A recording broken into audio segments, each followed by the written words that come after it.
Maître Régis de Castelnau, qui nous fait plaisir de commenter aujourd'hui la décision du Conseil constitutionnel. On ne sait pas ce qu'a pris Richard Ferrand pour la faire de cette façon-là, mais on est un petit peu tombé des nues hier en apprenant que le Conseil constitutionnel validait la loi sur l'aide à mourir et censurer l'interdiction des réseaux sociaux aux mineurs de moins de 15 ans. Cher maître, qu'est-ce que vous en avez pensé? Bonjour Lara. Alors, si Bonjour. si vous avez été surprise, c'est parce que vous m'écoutez pas. Qu'est-ce que vous voulez que je vous dise, hein? C'est parce que moi, je suis venu à plusieurs reprises avec Nicolas, le sceptique, avec vous, euh, toujours inquiète de ce qu'on va nous faire, hein. Et donc, bon, voilà, j'ai produit certaines analyses et je considère que ce qui s'est produit hier, et c'est pas qu'est-ce qui a pris à Richard Ferrand. Richard Ferrand est un escroc notoire, nommé là avec l'appui du Rassemblement national, il ne faut pas l'oublier, Ah non, on l'oublie pas. qui a été mis en place par Emmanuel Macron pour, je veux dire, préparer le coup d'État de 2027 après celui de 2017 pour maintenir peut-être pas directement Emmanuel Macron à l'Élysée, mais au moins son système, en installant une marionnette et puis pour qu'il puisse revenir en 2032. Bien, donc Richard Ferrand, il est le président d'une institution qui comprend un certain nombre d'autres personnes, ou d'ailleurs les macronistes sont majoritaires, hein, ceux qui ont été nommés. Je rappelle que les membres du Conseil constitutionnel, qui sont en général des has-been, qui sont en général des politiques faillis, sont placés là, hein, par à la fois, alors le président de la République, il a trois postes à pourvoir, dont celui du président, le président de l'Assemblée nationale, en l'occurrence la présidente, l'espèce de tarte que on nous a infligée à la tête de l'Assemblée nationale, qui aurait dû être balayée en 2024 après la catastrophe de la dissolution, mais que grâce à Jean-Luc Mélenchon, je distribue à tout le monde ce matin, ma chère Lara, il n'y a pas de raison. Hein, et qui Vous a pouvez été... en remettre une encore au Rassemblement national au passage, hein, grâce à Je vais le Jean-Luc faire. Mélenchon, mais pas que. Mais pas que, voilà. Ben si, non mais si, essentiellement celui qui a monté cette pourriture démocratique de Front républicain qui fait que les gens de LFI, hein, dont on voit comment ils sont traités aujourd'hui par le pouvoir, hein, la diabolisation permanente, hein, le bombardement permanent, hein, ils ont voté au deuxième tour, ils se sont précipités, les militants et les électeurs de LFI, pour voter pour Emmanuel Macron, ses candidats. C'est fabuleux quand même. Et moyennant quoi, résultat des courses, on a eu, avec l'allié qu'avait que Mélenchon avait sauvé d'une certaine façon. Il a sauvé Macron à cette occasion, mais il faut quand même rappeler qu'il a aussi sauvé le PS, hein, qui était effondré, qui a eu un groupe parlementaire plus important que celui de LFI, encore bravo, hein, et ça a permis de mettre en place le bloc central dont le Parti socialiste fait partie. Merci Jean-Luc Mélenchon.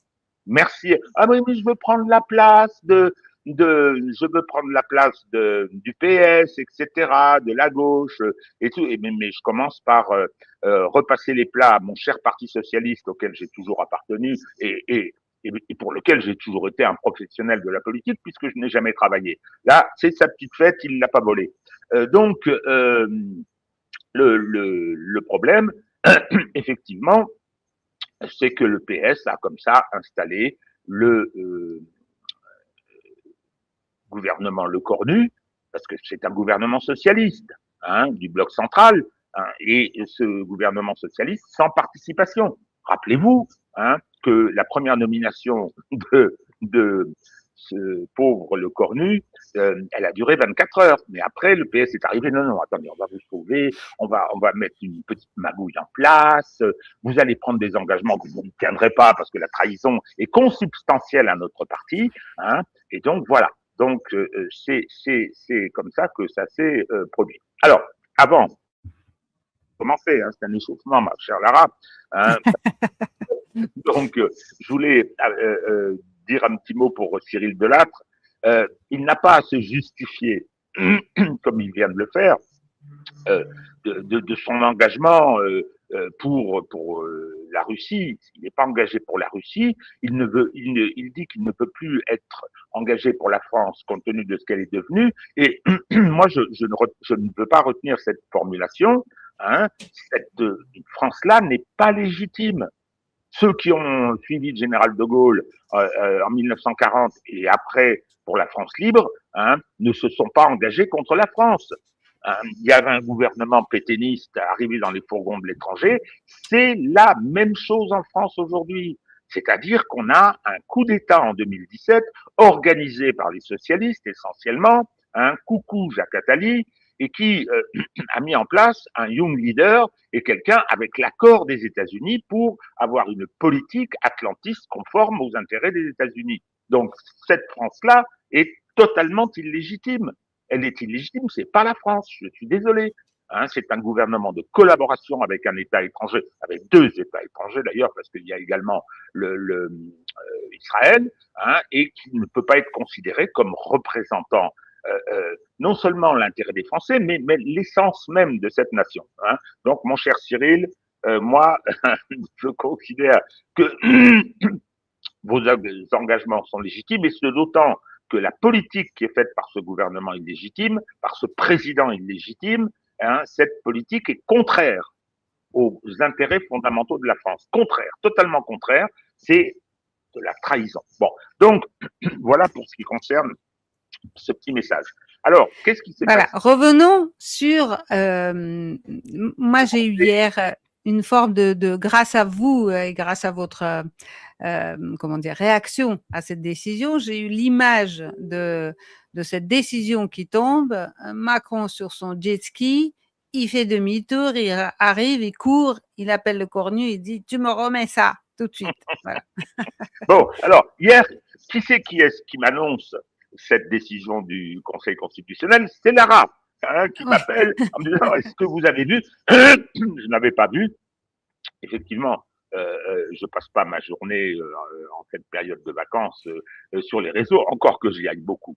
Donc, il y a eu cette décision qui, moi, ne m'a pas surprise.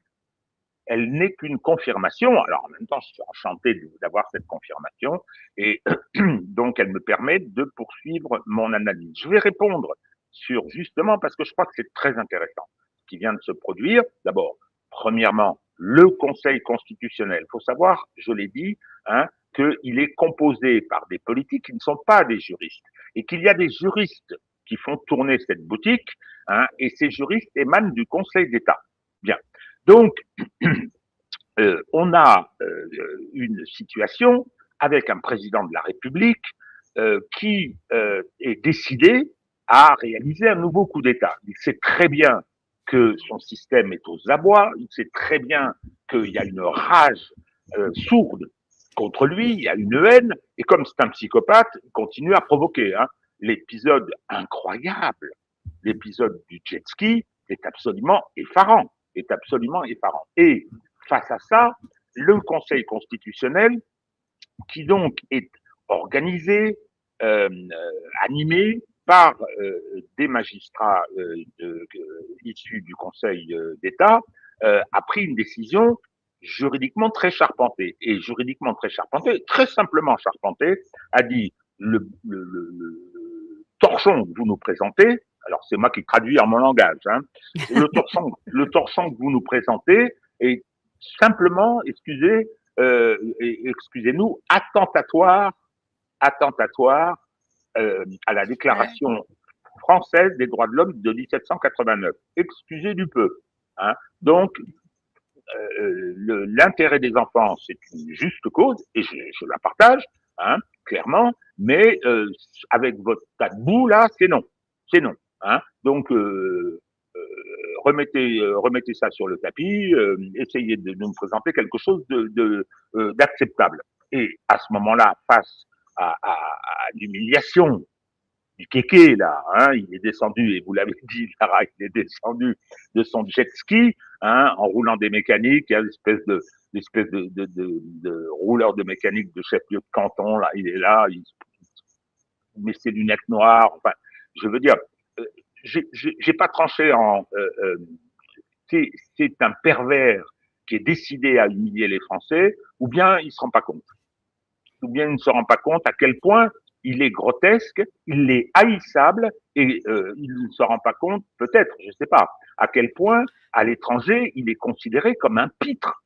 Comme un pitre, c'est effarant. Hein. Merci Internet quand on va se balader. Bon, alors la décision du Conseil constitutionnel est très intéressante parce que à ce moment-là, je rappelle qu'on est, si on compte les vacances, on est à 6 mois de l'élection présidentielle. Je dis 6 mois parce que il y aura le dernier trimestre. Hein, septembre, le Parlement se réunit à partir du 1er octobre. Il va falloir trouver un candidat pour l'extrême centre. Euh, ensuite, il y a la campagne, il y a le dépôt des candidatures, etc. Et c'est à partir du moment où, au plus tard, le 19 mars 2027, le Conseil constitutionnel aura publié la liste des candidats, que les choses sérieuses, enfin sérieuses, elles le sont déjà largement, vont se mettre en route. Donc, on constate que dans ce contexte-là, après la Cour de cassation, on a fait plusieurs émissions là-dessus, qui a dit, par un communiqué stupéfiant pour quelqu'un comme moi, j'ai consacré 10 ans de ma vie là, qui vient de s'écouler, avec la publication de mon bouquin, etc., qui était le fruit d'une expérience bien antérieure. Hein. J'ai consacré 10 ans de ma vie à faire la démonstration que l'appareil judiciaire était devenu un corps politique et qu'il avait fait élire Macron, qu'il le soutenait, hein, et qu'il le protégeait. Bon. Et donc, la Cour de cassation, un an après la décision du tribunal correctionnel de Paris de disqualification de Marine Le Pen, c'est-à-dire inéligibilité, a décidé de faire le contraire.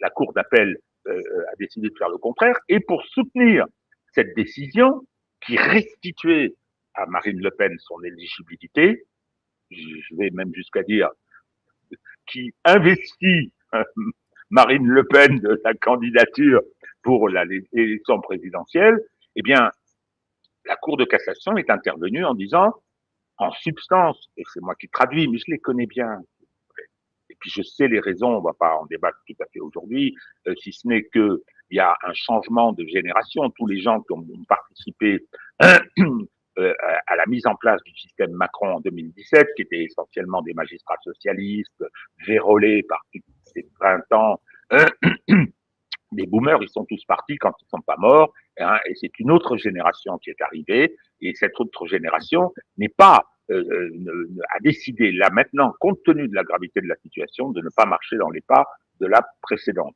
Donc, la Cour de cassation nous dit Marine Le Pen est inéligible, et si jamais le Conseil constitutionnel s'avise de ne pas appliquer ce que nous, on a décidé, eh bien, on se réunit début avril, hein, en urgence, et on fait ce qu'il faut. Excusez-moi, je suis Monsieur Ferrand, Richard Ferrand, je me dis, oulala, qu'est-ce qui se passe? Bien. Ça, c'est le premier point.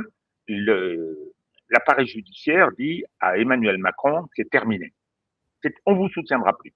Nous, on veut se protéger, on est détesté par la population, on nous reproche la catastrophe de la protection de l'enfance. Hein, je profite du passage pour dire, mais l'ignominie totale des communiqués qui protestent contre cette décision du Conseil constitutionnel. Je pense à Madame Pécresse, cette espèce d'épave politique. Je pense aux petits minuscules Retailleau qui viennent dire « Ah, la protection de l'enfance, qu'est-ce que vous avez fait pour l'assurer ?»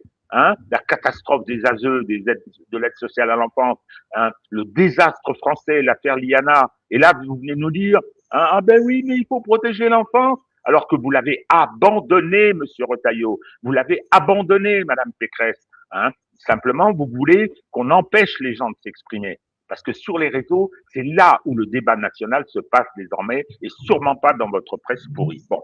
Donc, la Cour de cassation décide que la fête est finie. Ensuite, on a le Conseil d'État. Le Conseil d'État arrive à sa tête Monsieur Marc Guillaume, qui est, je veux dire, le concentré de ces magistrats du Conseil d'État et sa nomination comme vice-président. Le vice-président, c'est le vrai patron, puisque le président, c'est le Premier ministre qui n'a aucun pouvoir sur cette institution. Et donc, le VP, comme on dit dans notre jargon, eh bien, le VP, c'est Marc Guillaume qui est nommé à son corps défendant par Emmanuel Macron parce qu'il ne pouvait pas faire autrement. C'est pas une macronerie, c'est pas le candidat que voulait Macron. Et la première chose qu'il fait, monsieur Guillaume, c'est de remettre un peu d'ordre. C'est pas facile. C'est pas facile. Hein. Il y a plusieurs sections au Conseil d'État, mais il suffit d'aller voir les rapports désormais qu'il entretient avec le secrétariat général du gouvernement, et c'est extraordinaire. Il les traîne dans la boue. Il leur écrit, il écrit à la secrétaire générale du gouvernement, hein, qui est souvent d'ailleurs issu du même corps, hein, mais il la traîne dans la boue. Bon, donc ça, le message est envoyé là également. Le Conseil d'État ne sera plus l'instrument des exactions juridiques de monsieur Macron.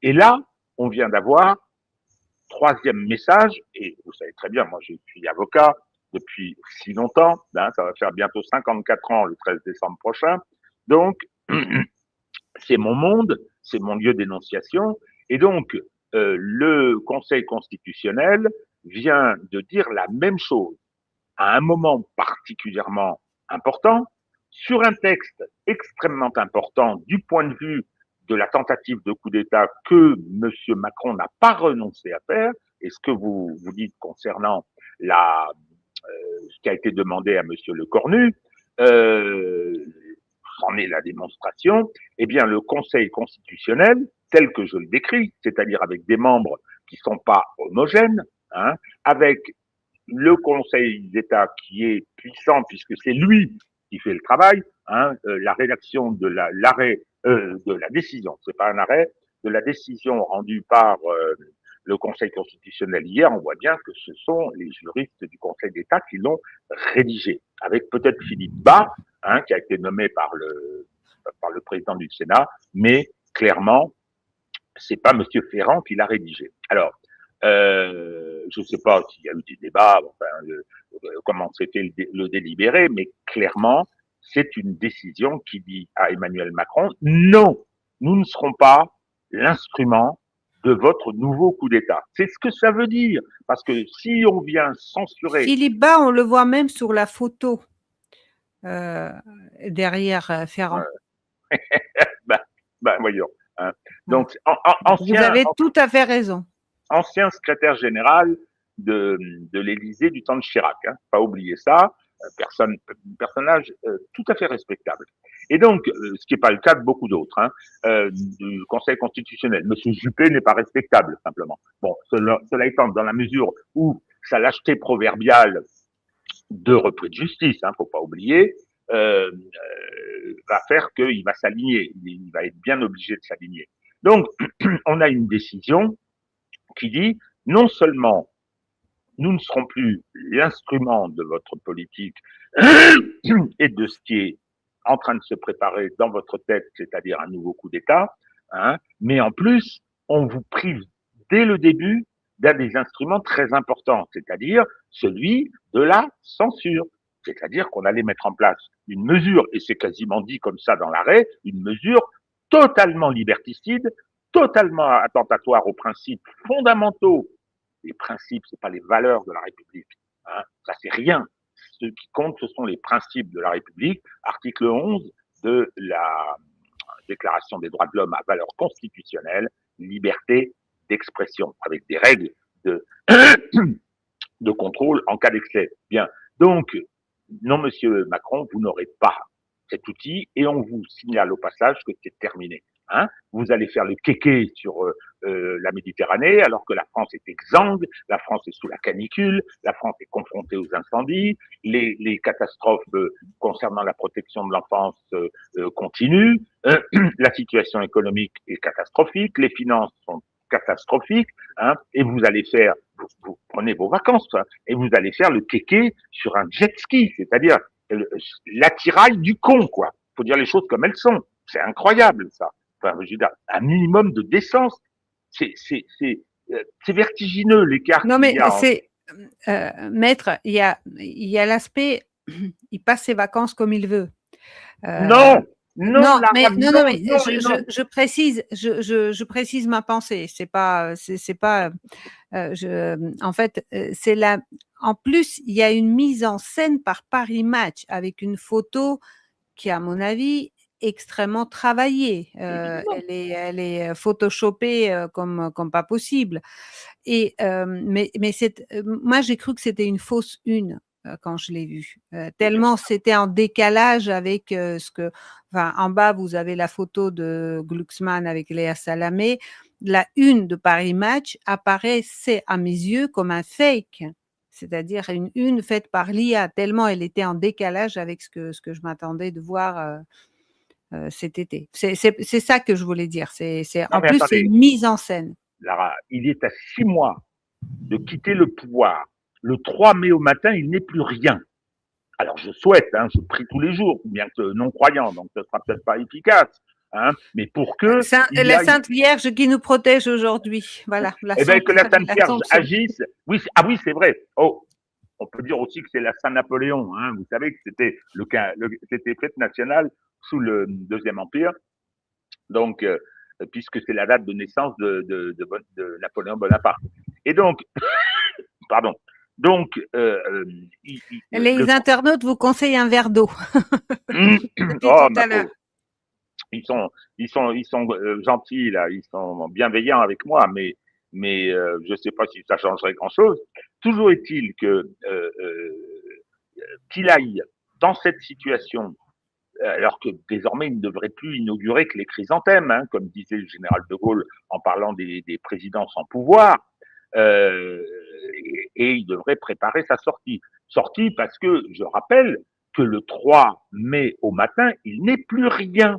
Il n'a plus, enfin, il y aura la passation de pouvoir une dizaine de jours, hein, il n'aura plus l'immunité parlementaire présidentielle. Et par conséquent, je souhaite, hein, je vais prier la Sainte Vierge, puisque vous me le conseillez, pour qu'il aille directement en garde à vue. Parce que c'est ce qu'il attend. Parce que le message envoyé par les trois institutions indispensables à la réalisation du coup d'État, et je vais y revenir, eh bien, euh, c'est terminé, monsieur Macron. On ne vous soutiendra plus, on ne vous protégera plus. Donc, il y a un certain nombre de dossiers. Vous vous rappelez quand il avait dit qu'ils viennent me chercher, hein, eh bien, ils vont venir le chercher. Il y a toutes les chances, ne serait-ce que pour une seule raison, et je pense en particulier à l'appareil judiciaire, c'est qu'il faut qu'ils redorent leur blason. Et je trouve, je ne sais pas, c'est bizarre, hein, sur son jet ski, Monsieur Macron a une belle tête de bouc émissaire. Hein. C'est voilà, hein, il a une belle. Bon, on verra, on verra. On va encore me dire vous êtes trop optimiste et tout. Bah, faut bien l'être, hein, parce que depuis le temps que je subis des défaites politiques, moi, hein, ça a été ce qui a marqué toute ma vie. Hein. Bon, enfin voilà. Toujours est-il que je reviens sur cette notion de coup d'État, parce que actuellement, et ça a été nos débats avec Nicolas, avec vous, le problème, c'est que, et j'ai vu passer un petit article disant, mais il ne se rend pas compte. Il pense qu'il est éternel. Ah ouais, c'est un psychopathe, c'est vrai. On le sait depuis longtemps, mais il va donc falloir que s'il entend rester, il va falloir, alors il est en grande partie coupé du réel, il a ces traits de caractère effroyables qui l'ont amené à cette provocation de la couverture de Paris Match. Vous avez entièrement raison. Moi, j'ai eu le même réflexe. Je me suis dit, c'est pas possible. C'est pas possible. Et puis alors, en plus, elle a un sens politique. Elle est finalement très, très travaillée puisque Ah ouais, ouais. le candidat des, Glucksmann. Ouais. ben oui, mais pourquoi? Parce que il est Macron l'investi. Parce que le bloc central n'a pas de candidat aujourd'hui crédible. Hein. Ils se tapent dessus, ils se haïssent. Il y a des candidats qui sont dangereux pour Macron. Attal déteste Macron. Et si Édouard Philippe devient président de la République, ça va chauffer pour Macron. Ils savent trop de choses. Ils ont été dans le cœur du réacteur. Donc, et il n'a absolument pas l'autorité pour comment pour arbitrer en disant bon, il faut que ce soit lui, hein, il faut que ce soit Retailleau, il faut que ce soit Lisnard, mon Dieu, Lisnard, hein, il faut que ce soit un tel, Hollande et compagnie et tout. Pour l'instant, c'est catastrophique, c'est catastrophique. Et donc, lui intronise, parce qu'il se rend compte de pas grand-chose, il a pris congé du réel, il intronise Glucksmann. Hein. N'oublions jamais qu'en 2017, Emmanuel Macron est installé au pouvoir par le Parti socialiste. C'est bien le PS. C'est un candidat PS. Hein. Et donc, il va essayer de refaire ça. Alors, pour pouvoir faire son coup d'État, ce serait quoi le coup d'État? Il y a deux possibilités. Première possibilité, je diffère l'élection, je fais une Zelensky, hein, je dis c'est la guerre, c'est terrible, voilà, etc. J'utilise l'article 16, j'utilise l'état d'exception qui vient d'inventer, qui a été validé par le Conseil constitutionnel à juste titre, parce que sur le plan technique, avec quelques réserves d'interprétation, sur le plan technique, il ne pouvait pas faire autrement. Et pour garder une forme de crédibilité, je pense que le Conseil d'État, qui a dû jouer son rôle à cette occasion, a été assez malin pour ça. Donc, Emmanuel Macron, première hypothèse, je diffère, je reporte l'élection présidentielle et comme ça, je reste à l'Élysée, comme Zelensky. Soit, deuxième hypothèse, je fais une opération à la roumaine, je dis ingérence, ingérence, ingérence, ingérence, on m'ingère, on s'ingère, on les ingère, ils nous ingèrent, et on dit, voilà, on annule ce qu'a fait la Cour suprême roumaine, on annule le scrutin. Or, ne pas oublier une chose très importante sur ce qui s'est passé en Roumanie. Glucksmann vient vous dire oui, il y a des ingérences russes. C'est faux, c'est parfaitement prouvé aujourd'hui. Il n'y a eu aucune ingérence russe, c'est une magouille interne à la Roumanie. Mais la Cour suprême, sous la pression de Mme von der Leyen et de l'ambassade de France, pas oublier ça quand même, hein, a annulé le scrutin sans en avoir aucune compétence. Le juge de l'élection, il vérifie l'élection une fois qu'elle a eu lieu. Si la sincérité du scrutin a été assurée, etc., il a un pouvoir d'annulation du résultat, hein, et à charge pour l'État d'en organiser une nouvelle d'élection. C'est ça, le droit électoral, c'est comme ça que ça marche. J'en ai plus suffisamment pour me le rappeler. Bien. Donc, la Cour suprême de Roumanie a accompli un coup d'État, hein, en annulant le scrutin en cours de route et ensuite en disqualifiant, pour celui qui a été organisé un peu plus tard, en disqualifiant le candidat favori. C'est ça le coup d'État roumain, mais ça n'aurait pas pu se faire sans la complaisance et la trahison de la Cour suprême. Or, pour faire ça en France, pour dire ingérence, ingérence, ingérence, hein, il va falloir s'appuyer sur les institutions judiciaires de notre pays. Nous, on est un pays particulier, on a 4 cours suprêmes. On a, avec à sa tête Madame Amélie de Montchalin, c'est-à-dire une tarte qui a été mise, c'est une macronerie, hein. Sa nomination, elle n'y restera pas très longtemps à mon avis, parce que ça a fait hurler absolument tous les magistrats. Vous savez, j'ai quelques contacts encore, et puis quelques légitimités. J'ai écrit un livre qui s'appelait Portrait des chambres régionales des comptes. Les chambres régionales des comptes sont les juridictions locales, hein, qui dépendent directement de la Cour des comptes. Et donc, j'ai pas mal fréquenté ce milieu-là. J'ai fait pas mal de procédures aussi. Hein. Je peux vous dire que la nomination de Madame Montchalin a été perçue par les magistrats de façon très négative. Ça en a fait blêmir plus d'un. Bien. En revanche, pour la nomination du premier président de la Cour de cassation, pour la nomination du vice-président du Conseil d'État, ça n'a pas été possible et on a déjà parlé de ce pauvre, je dis pauvre Richard Ferrand qui est un escroc notoire. Donc, et c'est vraiment là une macronerie aussi que sa nomination. Bien.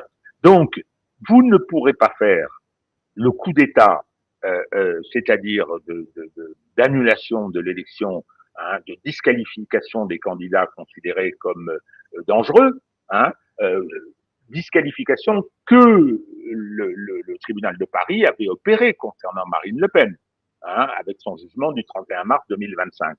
qui a été mis à bas, déchiqueté, même dans les motivations, qui a été déchiqueté par l'arrêt de la Cour d'appel du 7 juillet 2026. Bien.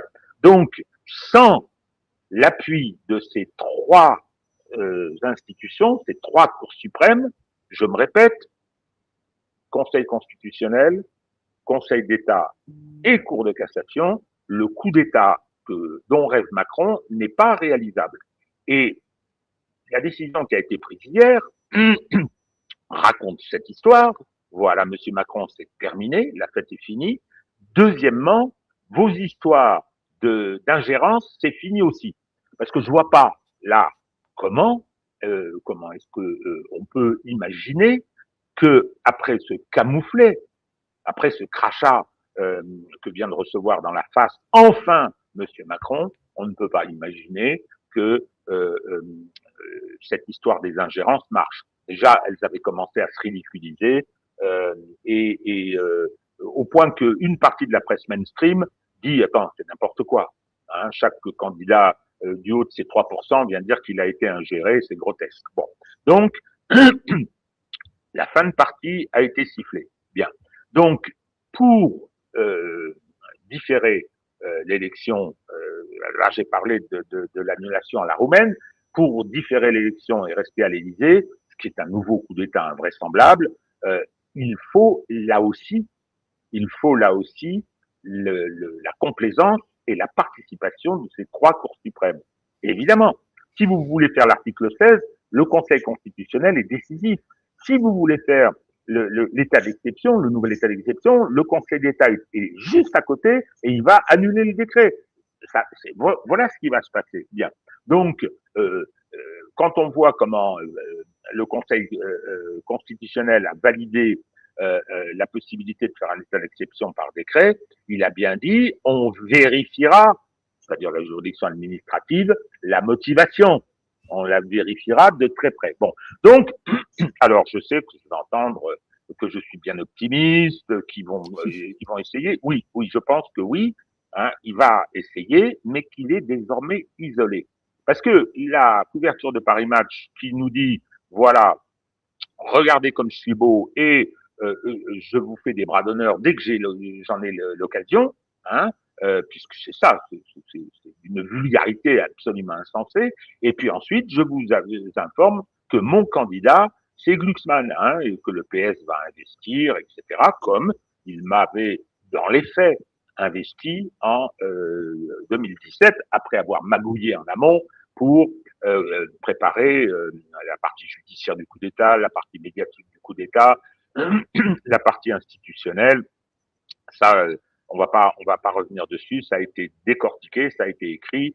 C'est aujourd'hui tout à fait irréfutable. Alors, je vais vous répondre sur ce que fait Macron en demandant à Le Cornu. C'est très intéressant.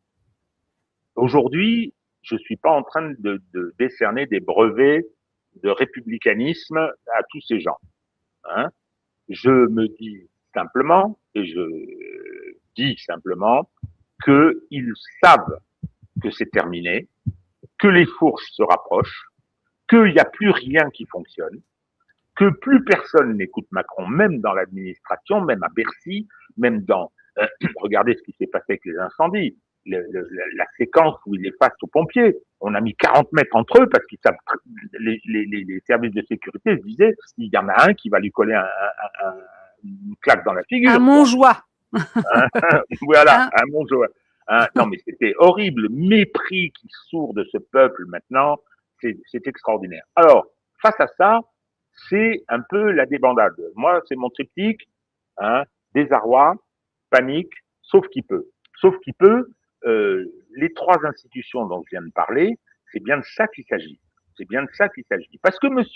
Ferrand, il a intérêt à faire très attention. Parce que M. Ferrand, tout le monde sait que c'est un escroc. Tout le monde sait qu'il a bénéficié d'une protection avec la prescription concernant son escroquerie, et je pèse mes mots, hein, alors vous me sentez, je suis un peu chaud là, hein, mais à l'occasion de ce qui s'est passé avec les mutuelles de Bretagne. Bien, mais il n'y a pas que ça. Il n'y a pas que ça.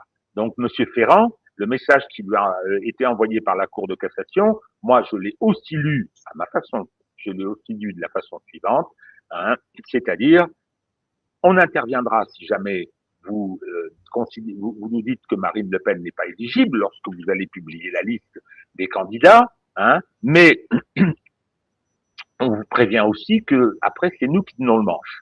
Hein, c'est nous qui tenons le manche, et y compris l'affaire des mutuelles, mais il y en a d'autres, y compris dans l'affaire des mutuelles, vous avez eu la prescription sur une des infractions, mais pas toutes les infractions. Donc ce dossier, hein, il peut parfaitement repartir, et vous pouvez goûter à la paille humide des cachots. Bon, et cette situation qui fait que beaucoup de ceux qui ont été très mouillés, hein, ceux qui l'ont été un peu moins, se disent comment est-ce que je me sauve?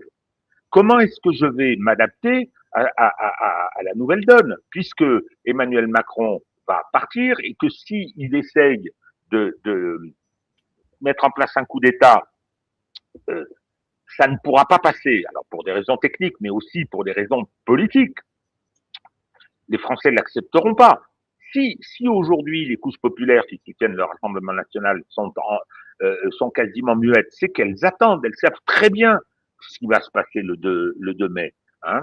Donc le cauchemar va prendre fin. Le cauchemar peut prendre fin. Donc tous ces gens qui ont participé à tout ça, tous ces gens, mais de cette génération un peu nouvelle, hein, parce qu'il faut quand même savoir, je l'ai déjà dit, que depuis le coup d'État de 2017, hein, il y a à peu près entre 6 et 7 millions d'électeurs boomers qui sont morts. Et ces gens-là votaient à 75-80%, votaient pour Emmanuel Macron. Et c'est eux qui l'ont fait réélire, ou ce qu'il en restait, c'est eux qui l'ont fait réélire en 2022. Bien, avec un nouveau front républicain, évidemment. Merci Jean-Luc Mélenchon. Bon, toujours est-il que, je rappelle qu'en 2017, Jean-Luc Mélenchon n'appelle pas à voter Macron au deuxième tour, hein, contre Marine Le Pen. En revanche, il a viré sa cutie. En 2022, il le fait. Et puis bon, puisqu'il a toujours sauvé Macron depuis que celui-ci a été élu. Alors, Cher maître, il nous reste 2 minutes et je voulais en profiter pour vous rappeler à nos auditeurs que vous avez rendez-vous à la matinale avec Nicolas Stocker la semaine prochaine. Et sans chercher à divulgacher, mais vous allez parler d'une autre muette, c'est de la grande muette qui tout à coup se met aussi à envoyer des signaux. Voilà, je divulgage pas, comme dit Asselineau, davantage, mais c'est intéressant votre analyse aussi à ce sujet. Et si vous pouvez conclure, mon cher maître. Oui, alors je conclus en répondant à votre question. Mais Macron demande à Lecornu de déposer un nouveau projet de loi. Projet, hein, parce que je rappelle quand même que le projet concernant les enfants, c'est une proposition du Sénat. C'est-à-dire, bravo, c'est la racaille politique, la pire, qui a mené cette opération. Les rentiers de la politique, je les appelle. Oui, mais il y a les rentiers, mais il y a au-delà de ça, quoi. C'est-à-dire que moi, je suis désolé, je pèse mes mots. Bon sang, on est dans une situation difficile. Il y a un conflit mondial, il y a une crise économique, il y a ce pays qui est au bord de l'effondrement, si ce n'est pas que son effondrement est commencé. Hein, je ne vais pas prendre de pincettes pour parler de Madame Pécresse ou de parler de Monsieur Retailleau. Non, non, non, non, non, non. Ces gens-là sont des ennemis de mon pays et je les combats comme tels, avec les armes de la démocratie. Donc, Lecornu, le président de la République, c'est pas lui qui dirige le gouvernement, hein. C'est pas lui, la Constitution dit bien, celui qui conduit et détermine la politique de la France, c'est le Premier ministre. Donc, il n'a pas d'ordre à donner comme ça au Premier ministre. Ensuite, c'est le Parlement qui décide. Et il vient nous dire, oui, printemps 2027, mais même pas en rêve. Mais même pas en rêve, avec une chambre qui n'existera plus 2 mois plus tard. Voilà. Tu veux et qui sera en vacances parlementaires de toute façon par rapport à... Il n'y aura que des affaires courantes. Et tu essayes de nous faire une magouille. Et donc là, monsieur Lecornu, je ne le connais pas, mais monsieur Lecornu, il a quel âge? Il doit avoir une quarantaine d'années. Mais tu as encore 40 ans de vie derrière, mon gars. Tu vas lier ton sort à ce type qui va sauter, à ce type qui a toutes les chances désormais, hein, d'avoir de gros ennuis après. Le niveau de corruption est tel, son arrivée au pouvoir, parce que si on entend Monsieur Attali dire c'est pas moi, c'est pas de ma faute, j'ai rien fait, j'étais que le conseil. Cette incroyable vidéo où il essaye de se dédouaner parce que lui il a compris, Donc Monsieur Le Cornu, moi je vais répondre à votre question en m'adressant à lui, hein, Monsieur Le Cornu, vous n'avez qu'une chose à faire, refuser ça. Hein, parce que sinon, si vous vous relancez là-dedans, si vous dites oui, je vais participer à la tentative de coup d'État, je vais essayer encore de porter atteinte aux libertés malgré ce que le Conseil constitutionnel vient de m'expliquer, mais monsieur, vous êtes mort. Vous allez faire quoi après? Si vous n'avez pas de graves ennuis judiciaires, hein, vous allez aller chez France Travail pendant longtemps. Faites-moi confiance. Hein. Donc, alors je sais pas ce qu'il fera. Hein. Je ne sais pas quel est son caractère. Je pense qu'il n'en a pas beaucoup, mais c'est aujourd'hui ce qui anime tout ce système. C'est qu'il y a beaucoup de gens qui sont des décisionnaires, hein, qui se disent oulala, et c'est ce qui s'est passé avec le Conseil constitutionnel. Oulala, oulala, oulala. Nous, une fois que Macron sera parti, ne sera plus président de la République, nous, on a encore une vie à faire. Hein. On doit se protéger. Or, la colère est telle, hein, la rage est telle, l'envie de sortir de ce cauchemar est telle que ceux qui ont participé à ce cauchemar auront des comptes à rendre. Donc, moi, je trouve que c'est très symbolique. Hein. Si Monsieur Le Cornu, hein, qui a pensé peut-être être candidat avec son chien, le braque de Maître, il Weimar, faut là, conclure, mon cher oui, je maître. conclus.